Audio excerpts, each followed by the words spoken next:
Hello, good morning, and good afternoon, my future chef friends. Welcome to this month's episode of Fresh for Kids.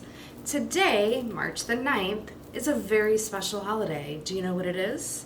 It's National Meatball Day. I don't know about you, but I definitely love meatballs, and they are so versatile. You can use them in so many different ways, and you can make so many different kinds of meatballs. The possibilities are really endless. So today we are going to be making veggie-packed meatballs. They are really super delicious. So I think you're really going to enjoy them. I won't tell you how good they are for you, but they really are. So here's what you will need to make your veggie-packed meatballs. Of course, meat. I'm going to be using ground sirloin today. However, you could use really any kind of ground meat to make your meatballs. Ground turkey, ground chicken, a meat substitute, like Impossible Burger type of meat. Seafood meatballs are really delicious. We make shrimp burgers and shrimp meatballs at home all the time. They are so good. So really, any kind of ground meat that you like.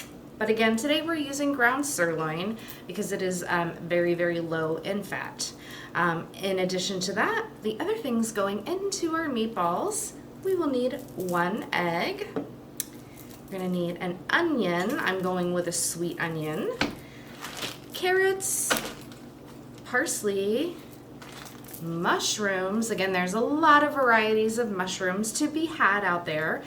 You could use just a plain white button mushroom, but I'm using a portobello. Those are my favorite. They're very, very flavorful. And we're going to use some spinach, not the whole bag, but just a little bit. In addition to our fresh ingredients, we're going to be using some breadcrumbs, salt and pepper, of course, some Parmesan cheese, garlic, basil, and some tomato paste. We will also need our tools, of course, to make this recipe come together. We're going to need a big bowl to mix everything in. And we're going to need, of course, a cookie sheet to put our meatballs on once we have rolled them up. We're going to spray that first with some cooking spray. And we are going to be using a food processor today. It's a little bit off screen, it's kind of hard to see, but you could, of course, chop all of this by hand if you were so inclined, if you don't have a food processor, but it does need to be diced up really, really small. So you'll have to be patient and go into it knowing you're going to be spending a good deal of time chopping everything up very, very small.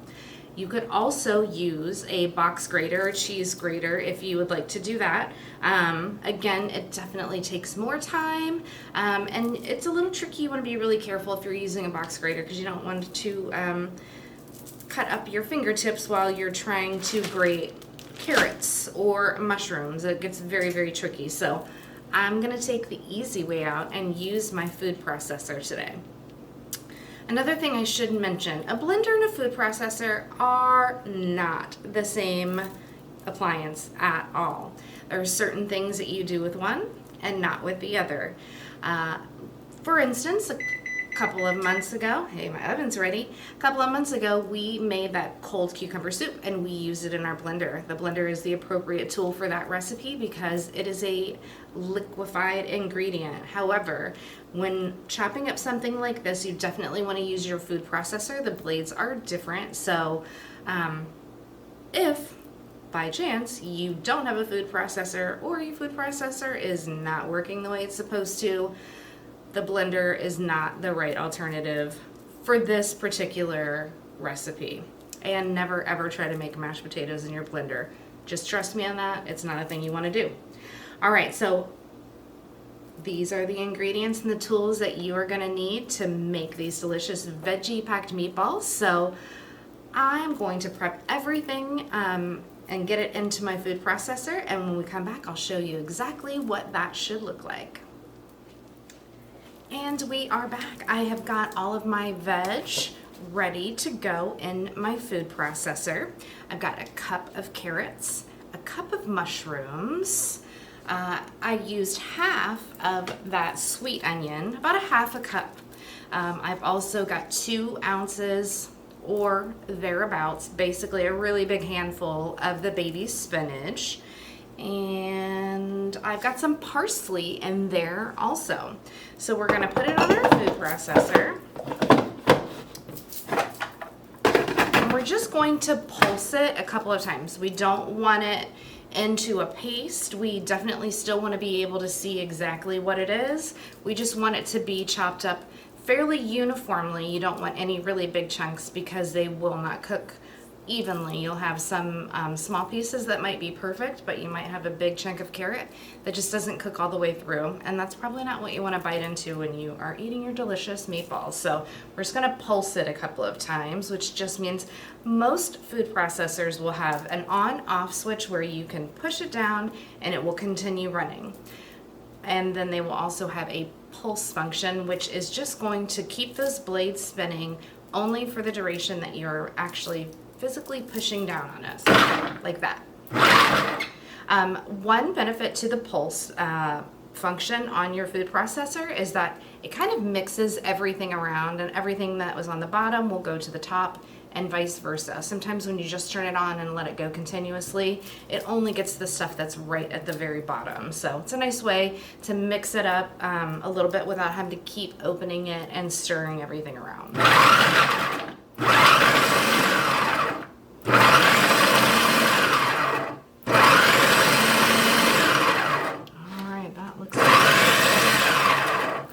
Finely diced up. So, oh, it smells so great too. So, I don't know if you can see the consistency of that from there, but nice small little pieces and a whole lot less work than using either a box grater or chopping this by hand, which you absolutely can do if you don't have a food processor, not a problem. Just don't use your blender. All right, so when I come back, we're gonna mix all of our ingredients together and make our beautiful mix for our meatballs. I'll be back in just a moment. Hello, chefs, we are back. We are ready to start putting together these delicious meatballs with our hands. So you wanna be sure to de-bling, take off any jewelry that you've got on your hands, bracelets, watches, rings, because things are going to get messy the best way, right? So here's all of our chopped vegetables that we put in our food processor. So now it's ready to go, easy peasy.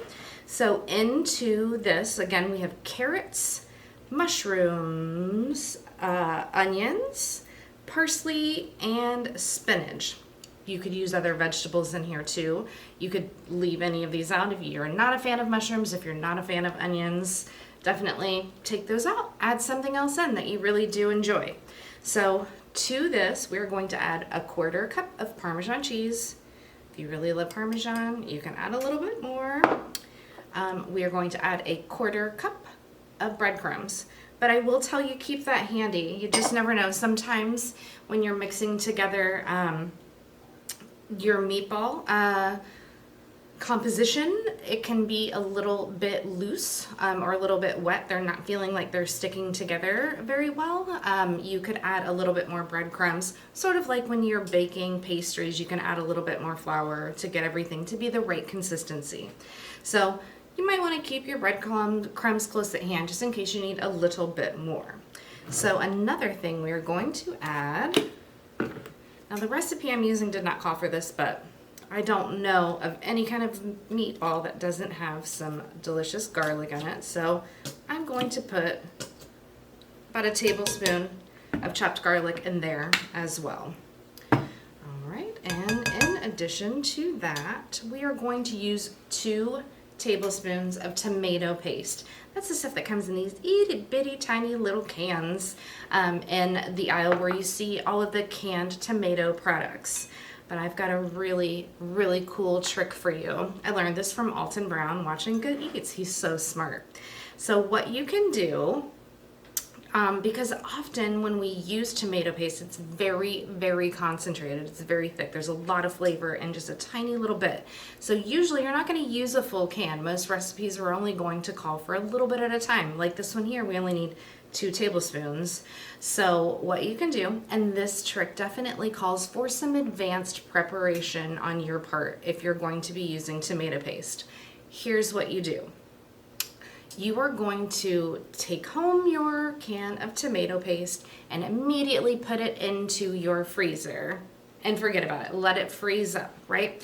So then when you are ready to use your tomato paste, what you're going to do is take your can opener and you're going to remove both the top and the bottom of it, but you're going to keep the bottom on even though it's not attached. So after that, what you're going to do is maybe you've heard of a push pop. Do you know what the ice creams that you push up out of the cylindrical tube? Well, you're going to do the same thing with your tomato paste. You will push, because that's why we've kept the one on the bottom. You'll push it up and just as much as you need will come out at the end, frozen solid, and then you just cut it off with your chef knife, and then you put this back in the bag and back in the freezer, and then you have it ready for the next time you need just a little bit of tomato paste. It's genius. Anyway, back to our meatballs. So we need 2 tablespoons of tomato paste. There we go. It is very, very thick and very, very concentrated. So that's why we only just need a little tiny bit. So we've got, what have we added so far? Parmesan cheese, breadcrumbs, garlic, tomato paste. We're going to use some basil as well. Probably about a teaspoon or so. You could definitely use fresh basil as opposed to dry. I just did not find any fresh basil when I went to the grocery store.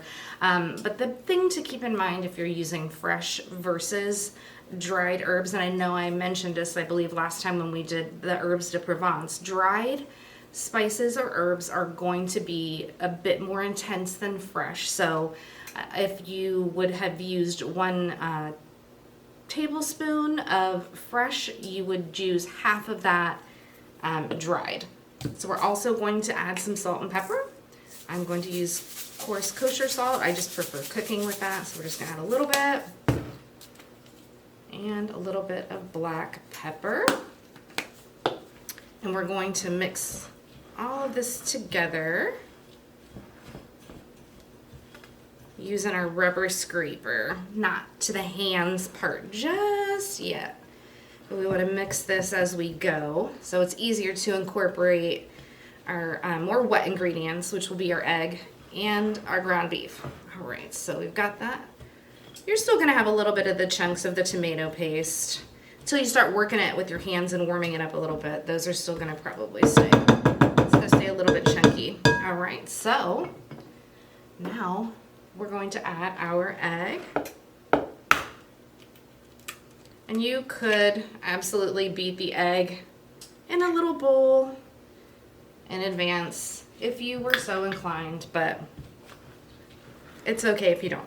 We just want to make sure we mix it in very evenly so we don't have any pockets that have a whole lot of egg and then other parts that don't have any at all. The egg is kind of the glue, really, that is holding the meatball together. All right, yep, it's definitely a lot stickier now. And now is when we are going to add our ground beef. And you could plop the whole thing down in there, but I find it a little bit more efficient to tear it off in little tiny chunks, and then it's a lot easier to work with. Same thing goes if you're browning ground beef in a skillet on your stove. You could just put the whole thing in there, but it cooks a little bit faster. It's a little bit easier, a little less messy to work with if you tear it up. And we're gonna get our hands really messy here in just a second, so no harm in that, right? Okay, so this is just a pound. You could, like I said, you could use a different type of meat. You could mix together. Some people with their meatballs like to mix together beef and pork. You could absolutely do that. Whatever is your favorite form of protein. All right, so now that we've got all of this together, and of course you want to make sure your hands are clean. Oh, one other thing I definitely want to mention. I know I said something earlier about my oven beeping because it was ready. You want to make sure that your oven is at 375 degrees preheated for our meatballs. All right, so then we're just going to dig in there and just squish it in between our fingers. It's very messy, but it's very fun. Yeah, and you could definitely use kitchen gloves if you don't like the way this feels on your hands. My husband, who is a professional chef, does not particularly like the way meatball consistency feels on his hands, so he always uses his kitchen gloves. So you can definitely do that. But again, just making sure your hands are super clean. So there's a couple different ways that we can go about this. Some people do like to use a scooper. You can just use an ice cream scooper, and you would be amazed how many different sizes ice cream scoopers come in. So you can do that if you'd like, because then you have the exact same amount of our meat mixture, and each meatball will be the exact same size. I just kind of like to eyeball it and just grab a bit of it, and then we're just going to roll it. You just want to apply gentle pressure to kind of hold it together so they don't break apart, but we're just going to kind of pat and roll at the same time, and then we're going to put it on our grease cookie sheet. Remember, we had some cooking spray and I sprayed it onto our cookie sheet. All right. And you know, when you're doing this method, if you're just kind of eyeballing it, you might notice when you go to put your next meatball down that it's, you know, a little bit bigger or a little bit smaller than the one that you did before. So you can adjust by just adding a little bit more of your meat mixture or just pulling a pinch of it off and then reforming it. And we want to keep an even amount of space in between our meatballs. They definitely, it's not like when you're baking cookies and they're going to expand once you put them into the oven. But because we did put that cheese in there, there's going to be a little bit of that dairy fat, and the fat, of course, from our meat that's going to run out a little bit as we cook it and kind of pull around the bottom of the meatball. So we're going to put these in that 375 degree oven, and we're going to bake them for about 15 to 20 minutes. Probably closer to the 15, but it just depends on what you're going to be doing with your meatballs once you have made them. If you're going to be just having a meatball sandwich, maybe with a little bit of marinara on top of it, then you want to make sure that they are completely cooked. If you've got a meat thermometer, you want it to be about 160, 165 degrees when you are dealing with red meat. But if you are making a sauce or a gravy, depends on where you're from, and you are going to be adding the meatballs to that sauce, you might want to go with a little bit less time. That way they can finish cooking in your sauce, and then they don't get overcooked. Those are some beautiful looking meatballs. They're so colorful with the carrots and all of the spinach and parsley in there. They look really good. They smell great too. And of course, any of these seasonings, the garlic, the basil, you could add some oregano or just an Italian seasoned blend if you would like. You could go a lot of different directions with the seasonings. If you don't want it to have that Italian sort of flavor profile, you could make it an Asian profile. You could make it a Mexican profile. You could really do whatever you want. The great thing about meatballs is that really every culture that has, you know, some definite ideas about food, they pretty much all have some form of a meatball, depending on what they call it. They might be slightly different shapes, but every culture has a meatball, which is kind of cool.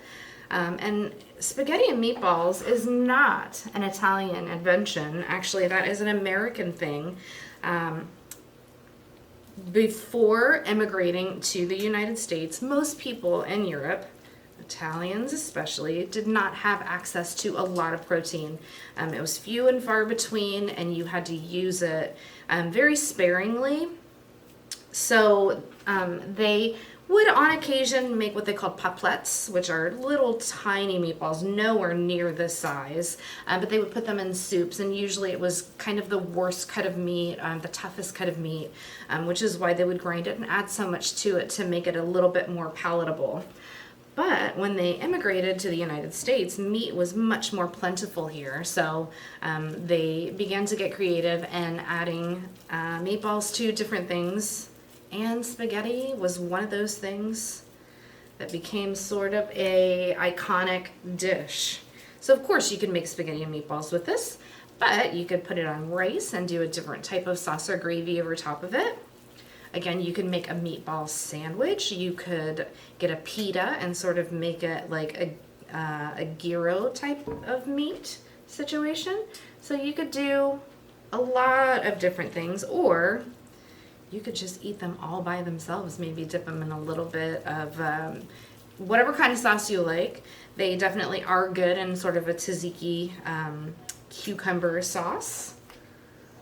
But you could do like a ranch or a barbecue, whatever tastes the best to you. All right, our cookie sheet is just about full here. And so definitely I'm gonna wash my hands first, and then we are going to put these into the oven. I'm gonna check them at 15 minutes to see how they're looking. And then they might need a few minutes longer, probably not much more than 20 minutes, turned all the way up to 375 though. So I will be back with clean hands, and I will tell you a few more really fun facts about meatballs. As promised, I'm back while my meatballs are cooking up in the oven, and I have a few fun facts, although there are a couple I've already mentioned to you. Here's one that I have not, and that is that nobody knows for sure when or where the first meatball was created. However, the recipes do go back to Roman times, and there was a classic cookbook on different minces and mixtures and things that you can add to meat. Although the meat that they used in Roman times were quite different from what you or I would probably run to pick up from the local grocery store. They used peacocks, pheasants, rabbits, pretty much any little animal that they could get their hands on. Ground beef was not plentiful during ancient Roman times. And as I mentioned, for sure, every culture has a meatball. There's a great website that you can go to, and it will tell you the names and the ingredients for literally hundreds of different kinds of little balls of meat that bring people joy. So there's so many cool names and stories about how those meatballs came to be. So you definitely want to check that out if you are a kitchen nerd like me and like to learn all kinds of fun facts about meatballs. As I mentioned, the Italians definitely did it very different than what those meatballs in our oven look like right now. Theirs were much, much smaller and generally served in a soup or a broth. And again, they were born out of necessity because people who did not have a lot of money or access to things that they could trade, they were left with the lesser cuts of meat, and they had to do whatever they could to make them more enjoyable. And meatballs was an excellent way to add that flavor, and by grinding it, make it a little bit tender and not quite so tough to eat. The world's largest meatball was made in South Carolina, and it was, do you have any guesses on how much this giant meatball weighed? You're going to be surprised when I tell you it was 1,757 pounds. That is a lot of meatball. So, yeah, it also went to local programs to feed people, so it was for a good cause. So that's what I have for you for fun facts about meatballs. If you know any cool things about meatballs that I did not mention to you today, you should probably leave a comment so we can all learn something new. Ta-da! Beautiful, beautiful, and boy did they smell delicious meatballs. I've just taken them out of the oven, so they're incredibly hot. You can probably see the steam rising off of them. So of course you're going to be using your oven mitts or calling upon the help of your grown-up to help you get them out of that very hot oven safely. And if you can kind of see on the tray there what I was talking about with the release of the oils from the dairy, and of course just what was in the ground beef. But you can still see those beautiful carrots and the onions and the parsley and spinach. They look great. And from this point you could kind of do whatever you want with them. As I mentioned before, we can make a delicious meatball sub, maybe with a little bit of marinara, or maybe you're more a fan of an Alfredo sauce. That would definitely work too. You could, from this point, put them into your pot of spaghetti sauce and allow them to absorb all those wonderful flavors that you've put into your marinara. You could just eat them plain. You could dip them in a little bit of barbecue sauce, ranch dressing, ketchup, mustard, whatever is your flavor of choice. You could definitely do that. Once these have cooled off, I'm going to use my tongs and put them on this serving tray. But you do want to give any meat that you've cooked, you want to give it about 5 to 10 minutes to rest before trying to do anything with it. Meatballs in particular, because you want to make sure they're cooled down. If I try to squeeze them and pick them up with these tongs right now, they might crumble. So we're going to give them at least 5 minutes to cool down. Another benefit to doing that is they will, as they cool off, they will not be adhered to the bottom of our cookie sheet. The cooling process makes getting those off of this or anything else that you bake, quite honestly, makes it a lot easier if it's cooled down. So I hope you have so much fun making your very own meatballs, and please, please, please take a picture of how beautiful they are and share them with us once you've made them. Happy Meatball Day. Have a wonderful time making them, and we'll see you next month right here on Fresh for Kids at the Maitland Public Library. Bye.